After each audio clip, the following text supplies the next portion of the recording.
you doing? It's Amy. I hope your holiday has been going well and you have been able to spend some time with your family and or friends, at least over Zoom.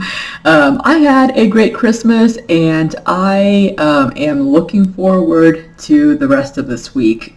Honestly, the break is just too short. I really wish it were longer.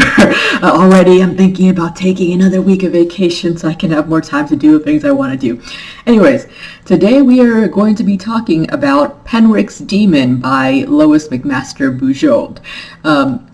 I don't know how I haven't discovered the series earlier. It came out in 2015 and it's a novella. It seems like it's a series that is part of a bigger universe, so there are several different series that all take place within the same like a kingdom or land or something like that. Like I said, this is a novella, so it's only like scraped the surface of all this. Like I don't know what the rest of the series holds, and I don't know what the books before that were about. It's a fantasy novel that's very reminiscent of the Bartimaeus trilogy by Jonathan Stroud, which is a middle grade series, but arguably that one is darker than this one, even though I think this one was intended for a more adult audience. But I read the Bartimaeus trilogy when I was a child, and it was darkly humorous, and I loved that dynamic between Bartimaeus, who is like a genie who is tied to this sorcerer or wizard. I forgot what he was, but they're basically like their lives are intertwined with each other's, and they are tied to each other's destinies, but they do not enjoy that. They just kind of want to exploit what the other has to offer.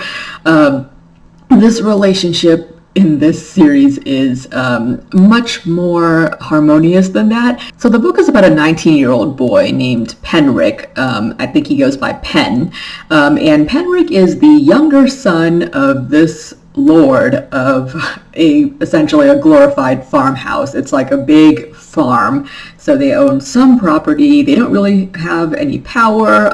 I believe they're situated in some kind of valley with a small village attached to it. Like they don't have a lot of money. Like it said at the very beginning, like they emphasize he's about to get married off to this girl who I think is from a family that has money but doesn't have a title. But she's also a younger daughter, I believe. So they're basically the best that the other can do in their situations. At the beginning, Penrick is riding off to his wedding when he comes across this traveling party, and it includes this divine sister. So I'm assuming that's like a kind of a nun or priestess of some sort, and like she is part of this divine temple, which holds a lot of sway in this world. I believe they train sorcerers. But anyways, he sees her on the ground and decides that he's going to stop and help her out because he's a chivalrous gentleman. You can't just like leave this old lady lying in the ground and not offer to help. So he tries to see if he can like lend assistance in some way, and like as soon as he gets there, pretty much like the sister, like this old woman, starts kind of saying what sounds like like gibberish to outside observers, like almost like she's talking to herself, like having some kind of like a debate with herself, and then she just dies. and Penrick gets knocked unconscious, and when he wakes up, he finds that he has been not possessed, but basically he's had a demon stuck into him that used to belong to this divine sister, because in this universe, like the sorcerers train and get to the level where they can accept a bond with a demon, and the demon like rides around inside their heads and lends their abilities to the sorcerer. And in return, the sorcerer serves as a host. So it's a symbiotic relationship. Except most times there is some kind of contract drawn up, and like only qualified sorcerers can get demons. Incidents like Penrick's do not just happen.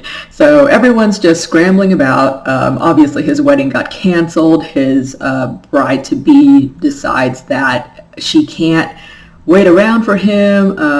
Like she doesn't know if marrying somebody with a demon stuck inside him is safe. His family is kind of upset about it, but also life just goes on.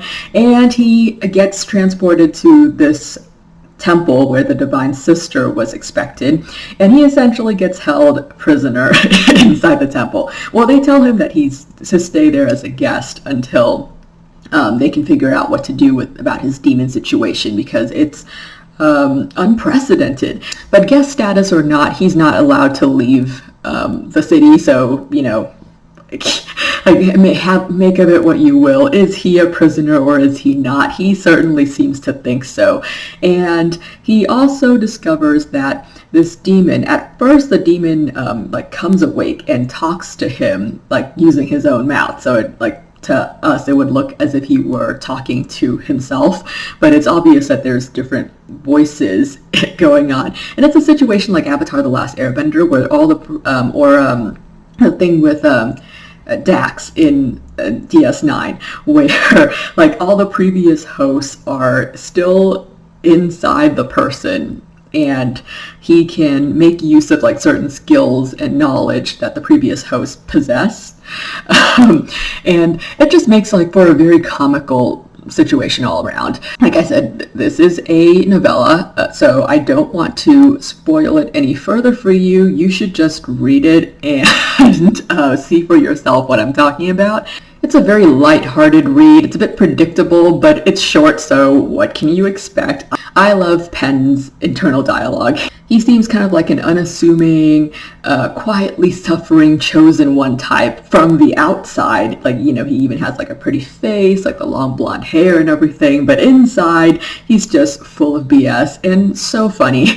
And the chemistry between him and Desdemona is like that between Bartimaeus and his wizard in the Bartimaeus trilogy, which is just fantastic.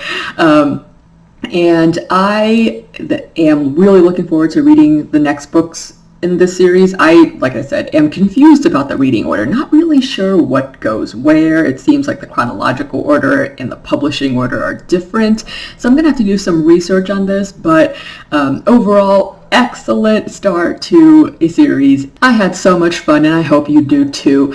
Have a great rest of your day. I'll see you next time. Bye!